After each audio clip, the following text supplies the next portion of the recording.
Hi, everyone. Welcome back to the English Together podcast. I'm Lina, and I'm here with my friend Sam. Hi, everyone. It's good to be here again and just talk in simple, real English. That's what we always try to do here. Not fast English, not book English, just the kind people hear every day. Yes, the kind of English people use at work, with friends, or at home. The kind you actually need. Today, we're talking about something very normal, something most people see every single day, even if they don't look for it. We're talking about the news. On phones, on TV, on social media, it's always there. Even when someone says, I don't follow the news, they still see headlines while scrolling. A headline is the short title of a news story. It's made to grab attention quickly. Sometimes one headline can stop you right away. You weren't planning to read news, but suddenly you are. That happens to me often. I open my phone for one thing and end up reading news. Same here. And headlines can feel very strong sometimes. Especially when they say breaking news. That phrase is everywhere. Breaking news means something just happened. It's new and details are still coming. Some people like breaking news. They want to know things as fast as possible. Other people feel tired when they hear it too often. It can feel heavy after a while. That feeling is often called news fatigue. It means feeling tired or overwhelmed by too much news. Yes, especially when the news is mostly negative.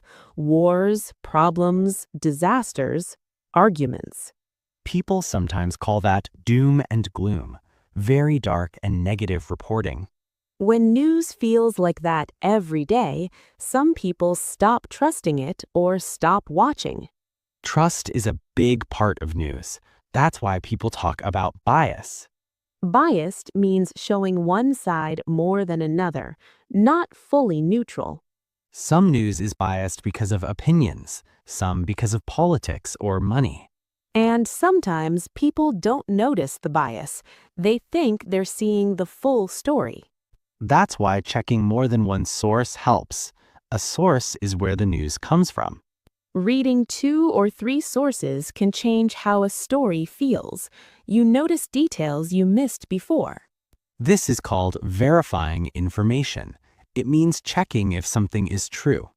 Verifying sounds serious, but in daily life, it's just being careful. For example, not sharing news immediately, taking a moment to check first. Sharing without checking can spread misinformation. That means wrong information. Misinformation isn't always shared on purpose. Sometimes people think it's true. I remember sharing a story once and later finding out it wasn't correct. That happens to many people. The important part is learning from it. Exactly. Now let's talk about how people actually talk about news. Because news isn't only something we read, it's also something we discuss. So, at work, someone might say, "Did you hear about what happened yesterday?" Or, have you been following this story? These questions are very common. They open the conversation gently.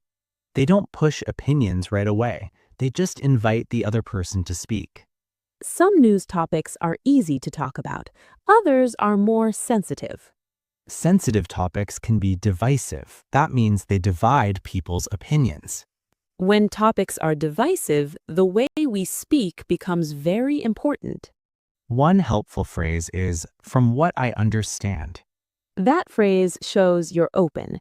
You're not saying your opinion is the only one. Another useful sentence is, "it seems to me that." Yes, it sounds polite and thoughtful. It keeps the conversation respectful. And if someone disagrees, you don't need to argue. You can say, "That's an interesting perspective." That sentence helps keep things calm and friendly, even when opinions are different. Talking about news can actually improve English. You learn new words naturally. Words like headline, source, biased, current events, these come up again and again. Current events means things happening now in the world. It's a very common phrase. Some people prefer international news. Others prefer local news. I usually like local news more. It feels closer to my daily life. I understand that. I like international news because it shows different cultures.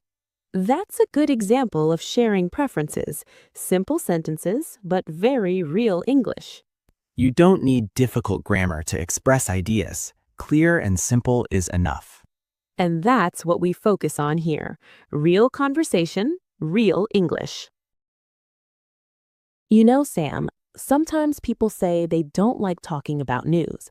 They say it always turns into arguments. That's true. I hear that a lot, especially at work or with family. But I think the problem is not the news itself. It's how people talk about it. I agree. If people listen more and speak carefully, it feels different. For example, instead of saying, "you are wrong," they can say something softer. Like, I see it a bit differently. Yes, that sounds calmer and more respectful.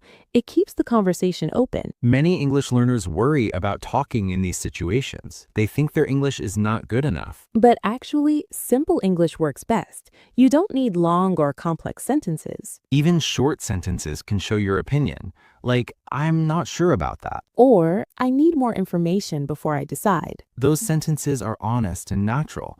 Native speakers use them all the time. When people talk about news, they often talk about feelings too. Yes, because news affects emotions. People feel worried, angry, or confused. And it's okay to say that. You can say, "This story makes me uncomfortable." Or, this news is hard for me to watch. That's very human English, not textbook English. Sometimes people also say, I try not to watch too much news. That sentence is very common. It shows balance. Balance is important with news. Too little and you feel lost. Too much and you feel stressed. Speaking of stress, social media changes how we see news. Definitely. News moves very fast on social platforms. And headlines there are often very strong. They want clicks. That's why reading only headlines can be risky. You miss context. Context means the full situation, the background details. Without context, people misunderstand stories. That's when arguments start, because everyone has a different picture. This is why asking questions helps instead of judging. For example, "What do you think about this story?" Or, how did you understand this news? Those questions invite conversation. They don't attack. This is useful English for daily life, at work, at school, with friends. And these phrases are easy to remember. That's important for learners. Some learners think English conversations must be perfect, but real English is not perfect. People pause, repeat, and correct themselves. That's normal. Even native speakers do that all the time. Another thing people talk about is fake news. That phrase is very common now. Fake news means news that is not true, often shared to confuse people. When people hear something strange, they sometimes say, "Is this real?" Or, I'm not sure if this source is reliable. Reliable means you can trust it. It gives correct information. News from reliable sources usually shows facts clearly, not just opinions. Opinions are personal thoughts. Facts are things that can be checked. Knowing the difference helps a lot, in English and in life. Sometimes news mixes facts and opinions. That can confuse learners. That's why phrases like, from what I've read, are helpful. Yes, it shows you are sharing information, not saying it's 100% true. Another useful phrase is, as far as I know. That phrase is very gentle. It sounds polite and careful. When people use language like this, conversations stay friendly. And that's our goal here. Not debating, just communicating. English is a tool. It helps people understand each other. Not fight with each other. That's important. Let's imagine a small situation, just a normal day. Okay. Two coworkers are having coffee. One says, did you see the news this morning? The other might answer, "Yes, I saw the headline, but I didn't read the full article." That's a very realistic answer. People say that a lot. Then the first person could say, "It seems serious, but I want to read more." That shows caution and good language use. No strong emotions, no judgment, just conversation. Learners can practice these sentences easily. They fit many situations. You can use them at work meetings or with friends. Even online, in comments, but always politely. Polite English helps everywhere, especially with sensitive topics. Talking about news is not about winning. It's about sharing. Sharing thoughts, not forcing opinions. That's a big difference. And English gives many soft ways to do that. Simple words, calm tone. That's why we focus on real conversations, not just vocabulary lists. When learners hear English like this, it feels possible. Yes, it feels human, not scary. And the more you listen, the more natural it becomes. Even if you only understand part of it at first, that's okay. Understanding grows slowly, like real life. And conversations grow too, one sentence at a time. You know, Sam, I like how these conversations don't need to be long. Sometimes just a few sentences are enough. That's true. Even a short talk about the news can feel meaningful. Especially when both people feel safe to speak. That's very important. Safety in conversation means no pressure, no fear of making mistakes. Yes, mistakes are part of learning, especially with English. I remember when I was learning another language, I was always afraid to talk. Same for me. I used to think too much before speaking. But real conversations don't wait. They move forward naturally. And people don't expect perfect grammar. They expect honesty. That's why phrases like, I'm not sure, are so useful. Or, I might be wrong, but... These sentences give you space. They protect you. They also show respect. Respect for the other person's opinion. When people feel respected, they listen more.